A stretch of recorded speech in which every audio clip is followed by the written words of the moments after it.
अमित साहब, केवल हवा में बयानबाजियों का दौर जिससे मुगालते में खुश रहे पाकिस्तानी आवाम, या कुछ ग्राउंड पर भी है सतही तौर पर? दोनों सवाल जो आरोप गौरव जी ने लगाए सबूत को लेकर, क्योंकि आपके रक्षा मंत्री कितनी भद पिटी थी वो दुनिया ने देखा था जब सोशल मीडिया वाला बयान आया था, और ये सब फैक्ट्स बातें हैं, हवाबाजी हम भी नहीं कर रहे। जी शिवांकर, बहुत अच्छा लगा मुझे गौरव जी की आर्गुमेंट का।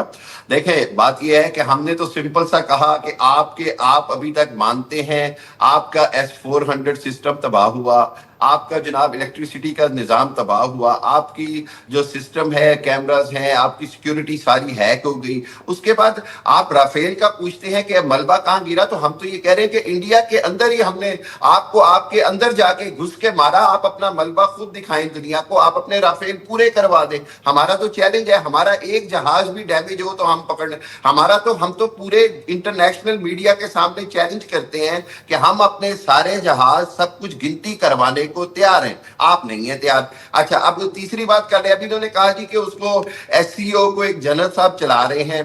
गौरव आर्या, बहुत अच्छी बात है आपकी रिसर्च, लेकिन आपको ये पता है कि पाकिस्तान आर्मी के अंदर 10 कोर से लेके कहां पर इस वक्त जो 3 स्टार जनरल्स हैं जो आजाद कश्मीर से हैं, हमारे यहाँ तो फौज के अंदर इतने कश्मीरी हैं कि हमारा वो फख्र है, हमारे माथे का झूमर है। आपका शायद बायस ओपिनियन होता है, इसलिए आप रिसर्च उसी अंदाज में करते हैं। अच्छा, चौथी बात अब आप ये भी सुन लें कि जो कश्मीर के अंदर अल्हम्दुलिल्लाह जो कश्मीर के अंदर कश्मीरी है वो सबसे ज्यादा इसी बात पे फख्र करता है कि पाकिस्तान के साथ जुड़े होने का मतलब है पाकिस्तान हमारी हिफाजत करेगा, पाकिस्तान हमारे से है, हम पाकिस्तान से हैं।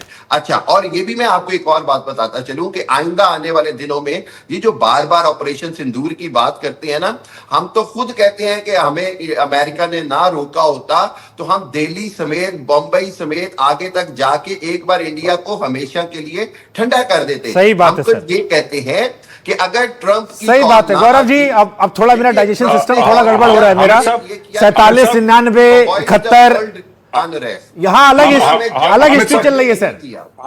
हामिद साहब, आई रिस्पेक्ट यू सर। मेरी एक रिक्वेस्ट है, ये पहली बार मैं सुन रहा हूं सर, एक बार दोबारा सुनाइए। एनडीटीवी के कुछ दर्शक अभी जुड़े हैं, मजा आया, अभी जुड़े हैं सर, ये मजा आया, उनको भी ये मजा मिलना चाहिए। ये दोबारा सुनाइए सर, बंबई, दिल्ली, चेन्नई, बैंगलोर, हैदराबाद, पूरा दोबारा सुनाइए सर, बहुत अच्छा लग रहा है। एक बार और जी बिल्कुल। हमने देखिए, आप पाकिस्तान की कैपेबिलिटी को अगर आप चैलेंज करेंगे ना, तो पाकिस्तान ने आपको बता दिया कि हम सर वो बंबई वाला सर, बंबई वाला आप बॉम्बे कह रहे, बंबई कह रहे, मेरे लिए तो बॉम्बे है, मैं तो उसका नाम नहीं बदलता सर। ये तो हिंदी सरकार है सर, आप बॉम्बे बोले, मुंबई बोले, हैदराबाद, यहाँ ये सारा का सारा सर जरा दोबारा बताइए, कहां पे बर्बाद कर देते सर? बड़ा अच्छा, दोबारा एक बार बिल्कुल बर्बाद कर देते। हमारी इतनी कैपेबिलिटी है कि हम up to south of India तक जाके घुस के जाके हमारी मारने की कैपेबिलिटी। ठीक हो गया? अगली बात आप सुन ले। अब एक और बात सुन ले गौरव आर्या जी, मेरा ख्याल है कि आपको शायद ये अंदाजा नहीं है कि अगर अब आपके आर्मी चीफ और एयर चीफ को बोलना पड़ा है तो इसकी वजह यह है कि आपकी आर्मी के अंदर आज रिजेंटमेंट है कि मोदी ने हमें शर्मिंदा करवाया अपने गलत फैसलों की वजह से। इंडियन एयरफोर्स पहले भी कह चुकी थी कि हमारी कैपेबिलिटी नहीं। जब 2019 में मोदी ने कहा मेरे पास राफेल होते तो मैं ये करता, हमने राफेल के बावजूद ये करके साबित कर दिया कि इंडियन कैपेबिलिटी नहीं है पाकिस्तान से लड़ने की। बस सर एक बात बताइए, आपके कैपेबिलिटी नहीं है इंडियन। सर एक बात बताइए, एक मैं बात पूछना चाहता हूं हामिद साहब, मैं पर्सनली आपको कोई कमेंट नहीं करना चाहता, ये सभ्य लोगों की शो है। ये आपके नाम के आगे जो आप लिखते हैं DR, इसका मतलब क्या है? डॉक्टर ये कि कुछ और है?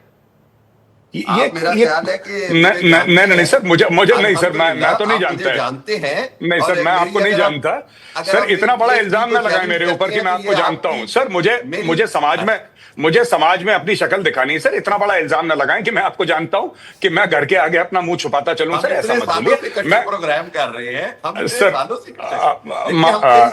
सर मैं सर, आपने जो बोला, मैं शुभांकर मैं एक आपको आइडिया देता हूं, एक वीकेंड प्रोग्राम इनके साथ करिए आप, मैं बता रहा हूं, क्योंकि ये जो बातें करते हैं साहब, बड़ी मजा। मैं कॉमेडी शो नहीं करता सर, मैं तो चैलेंज करता हूं कि किसी मैं तो Gaurav G stand up comedy नहीं करते हम। जी, पर नहीं, इनको आप कॉन्ट्रैक्ट दीजिए, करेंगे, ये कर रहे हैं अभी, ये कर रहे हैं, ये कह रहे हैं कि दिल्ली, बॉम्बे। अब अगर मैं आपके मेजर के ऊपर क्वेश्चन करूं तो आपकी मर्जी है, आप उसका जवाब दें। अल्हम्दुलिल्लाह मेरी डॉक्टरेट तो पूरी दुनिया मानती है, मेरा थीसिस तो पूरी दुनिया में पब्लिश हुआ है और प्रोपेगेंडा के ऊपर ही पब्लिश है मेरा थीसिस जो है। तभी आप ये सब बोल रहे हैं। अब शुभंकर जी आप समझ गए, अब आप समझ गए, इन्होंने डॉक्टरेट ये कह रहे हैं प्रोपेगेंडा पे करा है। अब इनके मुंह से बात निकली, इनका भाई साहब का, खान साहब का जो इनका पीएचडी प्रोपेगेंडा में है। खान साहब मैं आपको सैल्यूट करता हूं सर, आप तो इस मामले में बहुत आगे हैं साहब जी। ये देखिए साहब, अच्छा दुनिया के अंदर आपने प्रोपेगेंडा में पीएचडी करा है, आपने वॉर स्ट्रेटेजी पढ़ी, तो दुश्मन को पढ़ने के लिए, दुश्मन को समझने के लिए बड़ा जरूरी होता है। सर नेशनल टीवी पे पढ़ा है हमने, सर नेशनल आपको सर मैं तो सर बड़ा, मैं अदना सा इंसान हूं सर, मुझे क्या स्टडी करेंगे। पर सर एक बात बताऊं, ये खुल के नहीं बोलना चाहिए, सब चीजें खुल के नहीं बोलनी चाहिए सर, कि आपने पीएचडी इन प्रोपेगेंडा करा है सर। दिस इज अल्हम्दुलिल्लाह जी। और मेरी तो जो रिसर्च और स्टडी है वो ये साबित करती है कि दुनिया का सबसे बड़ा फेक प्रोपेगेंडा मशीन जो है वो ईयू डिसइंफो लैब है। नहीं सर, एक बड़ा अच्छा शेर सर था कि बर्बाद गुलिस्ता करने को एक ही उल्लू काफी था, यहाँ तो हर शाख पे बैठा है। इंडियन नैरेटिव के लिए जिस तरह आप चाइना को टारगेट करते हैं, जिस तरह आपने पाकिस्तान, जिस तरह आपने दुबई की सॉइल यूज की, जिस तरह आपने अपने दोस्त मुल्कों की। अच्छा हामिद साहब, जब आप भविष्य की इतनी बात कर ही रहे हैं, थोड़ी हिस्ट्री हम लोग और समझ लेते हैं आपसे। तो 71 में भी आप ही ने हराया होगा, 99 में, 65 में, 47 में। मैं देखें, आपके पास ना आखिर में एक ही मंत्रा रह जाता है और वो है 1971। नहीं, मैं तो 99 की बात भी कर रहा हूँ, 65 की बात भी कर रहा हूँ, 47 की बात भी कर रहा हूँ। अच्छा 65 में तो आपको भी पता है कि आपके साथ क्या हुई। खेमकरन से लेके सब जगह की तस्वीर पूरी दुनिया ने देखी, हमने किस तरह आपको मारा। अच्छा वो जो लाहौर वाली फोटो आती है जहां पर हम घुसे गए थे, हमने जो कुछ आपके साथ किया वो आपको भी पता है। उसके बाद आपने किस तरह क्लिंटन के वो इन्वॉल्व किया, पाकिस्तान ने किस तरह आपकी बात, इसलिए हमने बड़ी जंग, न्यूक्लियर जंग को अवॉइड किया।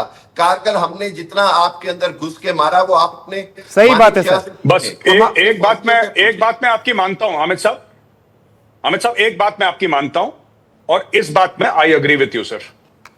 आपने अपने पीएचडी में बहुत मेहनत करी है, जो प्रोपेगेंडा में आपने पीएचडी करा है सर, आपने बड़ी मेहनत करी है जनाब। जो आप facts so called thank you for the compliment. नहीं आप बिल्कुल थैंक यू सर। आपने इज्जत बढ़ाई सर, आप इंडियन टीवी चैनल पे आए, आपने इज्जत अफजाई की है हमारी। आप ये देखिए कि साहब आप देखिए रैशनल गुफ्तगू करें, अगर हमें तो कोई प्रॉब्लम नहीं। मैं वही, अगर मैं आपकी इजाजत हो तो मैं 2 मिनट मैं 2 जुमले मैं बोल दूं सर, अगर आपकी इजाजत हो तो। अब साहब स्टोरी ये है कि हम कुछ भी बोलेंगे, हम कह रहे हैं कि हमने 2025 की फोटोग्राफ दिखाई, 2025 की इमेजेस दिखाई, आप कह रहे हैं नहीं वो गलत है, वो गलत है, लेकिन जो 1965 की है वो सही है। 1965 की कौन सी है ये अभी तक किसी को नहीं पता जी। अब आप कह रहे हैं दुनिया को पता है, फिर आप कह रहे हैं कि आपका पीएचडी दुनिया मानती है। अरे छोड़िए ना गौरव जी, वो छोड़िए, कहीं कहीं बुद्धि लगाना, वो एक कहावत नहीं है कि बर्बाद गुलिस्ता करने को एक ही उल्लू काफी था, हर शाख पर बैठा है। सबको नहीं समझा पाएंगे, इनकी अलग, यहाँ अलग दुनिया चल रही है, अलग हिस्ट्री चल रही है, अलग पीएचडी चल रही है। बहुत बहुत शुक्रिया सर आपका हमारे शो पर आने के लिए, सीरियस शो को कॉमेडी बनाने के लिए। फिलहाल दर्शकों से कहेंगे वक्त फिलहाल एक छोटे से ब्रेक का है, खबरों का सिलसिला लगातार जारी है।